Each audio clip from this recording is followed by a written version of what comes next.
Ya, oke, Shalom. Ini khusus para yang mengaku masih sendirian. Para kalau zaman sekarang itu kan jomblo. Tapi ya nggak apa-apa, saudara. Jomblo itu yang penting ada nilainya. Makanya ada mengatakan jojoba, jomblo bahagia, ya. Dan juga ada orang mengatakan, wah, saya ini tergabung dalam grup Ijo Lumut, Pak. Apa itu Ijo Lumut? Ikatan jomblo lucu dan imut. Wow, imut-imut gimana begitu ya? Nah, oke. Baik para rekan-rekan, teman-teman yang masih jomblo atau yang masih sendiri. Kalau saudara lihat bunga ini ya, ini bunga yaitu setangkai bunga mawar ya. Kalau berbicara mawar, bunga itu kan identik dengan romantis begitu. Nah, tapi mungkin saudara bertanya-tanya dalam hati ya, bagaimana supaya saya mendapatkan cowok yang romantis, cewek yang romantis? Gimana sih caranya ya? Ada nggak rumusnya gitu ya? Nah, kalau saudara tanya sama saya, ada nggak rumusnya Pak Edis untuk bagaimana supaya kita romantis katanya? Ya, saya secara pribadi saya mengakui bahwa diri saya ini dia dibilang romantis enggak juga, tapi dibilang tidak romantis enggak juga. Nah, tapi romantis itu ya tergantung dengan pola pikir atau pola bicara kita ya. Ada orang romantis itu dengan perkataannya, tapi ada juga romantis itu dengan pemberiannya. Dia nggak pintar berbicara, dia tidak pintar menggombal, tapi pintar dia memberi. Wow, kalau ada pacarnya, ada coklat, dikasih coklat. Wah, tweet. Nah, ini saudara ya. Oke, mari kita lihat. Tapi kita masuk ke hal yang lebih serius lagi, saudara ya. Bukan hanya tentang romantis atau tidak romantis, tapi kita berbicara tentang bagaimana sih, apa tanda-tanda bahwa dia itu adalah jodoh saya gitu ya. Ya harus ada tandanya dong ya, tanda jodoh ya. Jadi nggak asal sembraut, asal ambil saja begitu ya. Nah, kalau kita belanja di pasar kan, kita misalnya mau beli buah, pasti kita beli yang terbaik ya. Tidak lecet, tidak apa, pasti yang terbaik ya. Nah, oke, karena itu para teman-teman yang mungkin yang masih jomblo ya, bagaimana sih tandanya jodoh itu, saudara? Nah, ini kita tinjau ya dari sisi kekristenan ya. Nah, pertama, bahwa dia itu jodoh kita yang pertama adalah kita satu keyakinan dengan dia. Pak, bagaimana dengan maksudnya keyakinan itu bagaimana? Maksudnya begini, saya yakin, dia yakin. Bukan itu maksudnya, saudara ya. Atau yang penting jangan beda keyakinan ya. Beda keyakinan itu maksudnya apa lagi? Saya yakin, dia enggak yakin. Ya, kita kucok, saudara ya. Oke, kembali. Nah, yang pertama adalah kita harus yakin bahwa dia dengan kita ini adalah satu keyakinan, yaitu satu kepercayaan atau bersatu Tuhan ya, atau Tuhannya satu gitu. Nah, ini ditinjau dari konsep secara Kristen. Bagaimana dengan jodoh kita? Ya, kita harus meyakinkan bahwa dia itu bertuhankan Kristus. Nah, bagaimana dengan Paulus ya? Paulus menekankan bahwa gelap dan terang itu tidak boleh sama. Nah, yang saya maksudkan di sini adalah untuk masalah jodoh, pendamping hidup, tidak ada tawar-menawar. Ya, tidak ada tawar-menawar bahwa dia itu harus percaya Yesus. Titik. Tapi untuk berteman, bagi semua orang kita harus berteman kepada siapapun. Nah, saudara, yakinkan bahwa pilihanmu, bahwa itu benar-benar jodohmu adalah dia bersatu dalam keyakinan, yaitu bertuhankan satu, yaitu Yesus. Itu yang pertama. Nah, yang kedua adalah bagaimana dia cirinya untuk menjadi calon atau jodoh kita ya. Yang kedua adalah kalau saudara sudah jadian, pacaran, terus kan saudara harus melihat ya, ketika kamu pacaran, apa sih yang saudara dapat? Nah, kalau pacar saudara, ciri yang kedua, membuat saudara semakin baik, nah itu sudah tanda-tanda jodoh itu saudara. Contohnya, dulu saudara jarang ke gereja, tapi ketika saudara pacaran, wah, dia sering ngajak saudara ke gereja. Ayo sayang, honey, apakah itu panggilan saudara untuk membuat romantis? Terserah saudara. Ayo yang kita ke gereja yuk, ke Heroes yuk. Nah, kalau berhubung di gereja saya YHS Church, untuk ibadah kaum muda itu namanya Heroes. Jadi para pemuda-pemuda ya. Yuk, nah itu tanda saudara. Dia semakin, dia ngajak saudara pelayanan, dia mengajak saudara ke hal-hal yang rohani, FB atau magnet ya. Kalau di gereja saya itu, di gereja IHS itu magnet untuk kaum muda itu namanya magnet, yaitu untuk persekutuan kaum muda. Saudara tahu magnet itu kan untuk menarik, ada daya tarik di situ. Nah, itu tandanya saudara. Ya, membuat saudara semakin baik. Nah, dulu saudara suka berontak sama orang tua, tapi ketika saudara pacaran, dia mengubah saudara untuk mengajak saudara untuk lebih mengasihi orang tua, turut orang tua. Nah, kalau saudara misalnya pacaran tapi saudara semakin berontak kepada orang tua, berarti ada yang salah dengan konsep pacaran. Dan itu bisa jadi bukan tanda ya, bukan tanda jodohmu itu mungkin. Karena apa? Dulunya saudara sebelum pacaran, tapi ketika sebelum pacaran begitu menghormati orang tua, tapi setelah pacaran pulangnya sampai jam 10 malam, tidak ada yang dikerjakan. Nah, itu tanda-tanda tidak membuat kamu menjadi lebih baik. Nah, jadi cirinya adalah menjadikan engkau menjadi pribadi yang lebih baik. Nah, kalau misalnya ada pacarmu mengajak engkau berdoa bersama, melayani bersama, memuji bersama, berkorban bersama. Berkorban ini artinya saudara memberi pertolongan kepada orang, siapapun itu di masa muda saudara. Nah, bagi saya itu adalah ciri atau tanda ya, tanda jodoh misalnya. Nah, itu yang kedua. Jadi membuat engkau menjadi pribadi yang lebih baik lagi.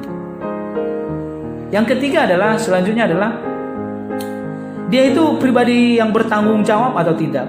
Nah, kalau perempuan ya, maunya itu laki-laki itu bertanggung jawab dengan baik ya. Kalau laki-lakinya itu nggak bertanggung jawab, itu sudah barang tentu bukan laki-laki yang bisa diandalkan. Bertanggung jawab artinya apa saudara?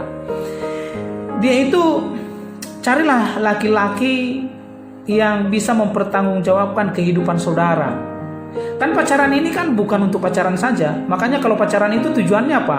Tujuannya menurut saya itu ya endingnya itu ya menikah. Jadi kalau pacaran hanya untuk sekedar kenal-kenalan begitu ya boleh saja mungkin. Tapi bagi saya itu tujuan engkau pacaran itu adalah ya melihat jodohmu itu loh, dan endingnya menikah. Makanya kalau pacaran itu ya harus dengan siap mental, siap usia, pikiran. Nah, jadi itu bagi saya secara pribadi. Nah, memang ada orang mengatakan, pacaran itu perkenalan dulu Pak. Nanti untuk menikah itu kan masih jauh. Boleh saja saudara. Tapi kalau bagi saya pacaran itu endingnya terakhir adalah menikah. Nah, jadi lihat, misalnya kalau untuk cewek ya, perhatikan cowok itu bertanggung jawab enggak? Dia itu sudah ada penghasilannya enggak? Dia itu bisa hidup mandiri enggak? Nah, itu menjadi pertimbangan saudara. Ya, itu jodoh ya, jodohmu. Dia itu bertanggung jawab untuk menafkahimu nantinya. Itu dari sisi perempuan melihat cowoknya. Dia itu nantinya menjadi bisa bertanggung jawab enggak kerohanian saya? Kan seorang pria kan menjadi imam ya. Jadi bisa enggak membimbing engkau menjadi lebih baik dalam rohani? Yang kedua adalah secara jasmani, bisa enggak dia nantinya memenuhi kebutuhanmu? Ya. Makanya oleh karena itu saudara, menjadi seorang perempuan, carilah laki-laki yang memang benar-benar bertanggung jawab secara mental, secara rohani, secara jasmani. Jadi itu bertanggung jawab semuanya itu dalam kehidupanmu. Nah, laki-laki bagaimana melihat dengan perempuan?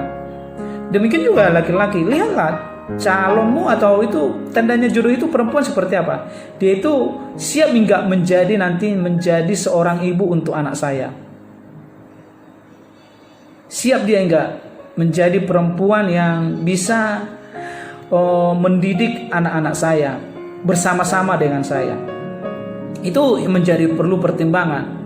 Dan juga seorang laki-laki ya harus siap menerima resiko baik buruknya dari perempuan.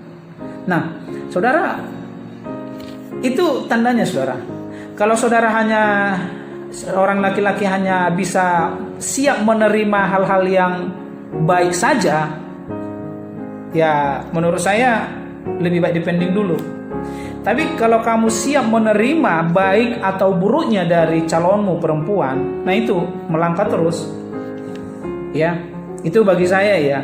Karena ada orang kan hanya siap untuk hal-hal yang baik, tapi kalau hal yang buruk nggak siap dia. Memang kita nggak mengharapkan yang buruk, tapi namanya hidup ini ya, bisa jadi nantinya terjadi itu ada hal yang buruk terjadi, tapi siap nggak engkau menerima hal itu? Nah itu yang menjadi pertimbangan saudara. Nah itu yang kedua, yaitu bertanggung jawab. Yang ketiga adalah sevisi. Saudara perhatikan saudara, sevisi ini artinya adalah apa yang saudara cita-citakan itu dia bisa menopang, menolong, ya. Sevisi itu melihat ke depannya itu menjadi satu tujuan. Itu yang saya maksud visinya di sini, saudara. Jadi perhatikan saudara, bagaimana visi dan misimu dengan calonmu itu, saudara. Siap enggak dia menopang di karirmu? Misalnya kalau saudara nantinya jadi pengusaha ya, kalau laki-laki ya pastikan pasanganmu itu, calonmu atau pacarmu itu siap enggak dia menerima pasanganmu itu dia menjadi seorang pengusaha. Atau misalnya engkau jadi seorang tentara atau polisi, ya pastikan dulu pasanganmu itu siap enggak dia menjadi penopang engkau menjadi seorang abdi negara. Visimu itu kan untuk melayani, bagaimana melihat Indonesia ini semakin baik dari tugasmu, seperti itu. Siap enggak dia menopang dengan visi dan misimu itu? Jadi memang harus dijelaskan dari awal. Kalau tidak dijelaskan ya bisa nanti kemudian hari menjadi berantakan. Atau mungkin kalau saudara menjadi pelayanan atau full timer ya, yang sepenuhnya melayani Tuhan, ya pastikan dulu, wah saya ini menjadi pastor Pak, ya pastikan siap enggak seorang nanti calonmu itu menopang engkau, visimu itu dalam pelayanan itu siap dia enggak menopang. Jadi pastikan dia sevisi dulu dengan engkau. Misalnya kalau berbeda visi, ya pertimbangkan dulu baik-baik, omongin baik-baik, ya. Jadi saudara bisa membicarakannya secara baik-baik. Nah demikian juga laki-laki ya melihat pasangannya. Tadi itu perempuan melihat pasangannya ya. Laki-laki juga harus seperti itu. Saudara, kalau misalnya istrimu menjadi seorang dokter atau seorang apapun itu, perawatkah atau wanita karir, saudara siap enggak menopang dia? Sevisi enggak dengan tujuannya itu? Jadi pastikan saudara sevisi apa tidak. Itu menurut saya yang harus saudara yang khususnya yang ingin menikah, bagi yang jomblo gitu ya saudara ya. Nah Pak, saudara mungkin bertanya, jodoh itu harus ganteng atau cantik enggak? Iya saudara, kalau saya itu no comment ya. Cantik dan ganteng itu relatif. Ya kalau bagi saya mungkin istri saya itu ya sangat cantik, tapi bagi saudara ya biasa-biasa saja. Atau mungkin kalau saya bagi istri saya ini ganteng, tapi bagi saudara biasa-biasa saja. Jadi cantik dan ganteng itu bukan menjadi ukuran apakah itu pertanda jodoh atau tidak saudara. Yang pasti adalah laki-laki dan perempuan. So, kalau laki-laki dengan laki-laki kan itu beda itu. Tapi jangan salah saudara, di negara-negara maju laki-laki dengan laki-laki diberkati, dan itu harus kita tolak. Tidak ada namanya LGBT ya. Jadi itu. Nah saudara, ada 3 hal tadi yang saya sampaikan. Apakah dia jodohku atau bukan? Saudara bisa mempertimbangkannya dan melihatnya. Atau saudara mungkin belum punya pacar, boleh melirik-lirik ya. Mungkin saudara bertanya, Pak bagaimana supaya saya dapat pacar? Itu bukan urusan saya saudara. Supaya saudara cepat dapat pacar ya, persiapkan mentalmu, persiapkan semuanya saudara, termasuk isi dompetmu. Betul apa betul? Ya betul ya. Ya karena kalau pacaran kan harus bawa ngopi dulu dan nonton dulu dan sebagainya dan sebagainya. Oleh karena itu pastikan engkau mapan sebelum saudara memutuskan untuk pacaran, terlebih untuk menikah. Demikian, semoga kita semua orang mendapatkan jodoh yang terbaik dari Tuhan Yesus, dan itu pasti Tuhan berikan. Percaya saja. Shalom, Tuhan Yesus memberkati.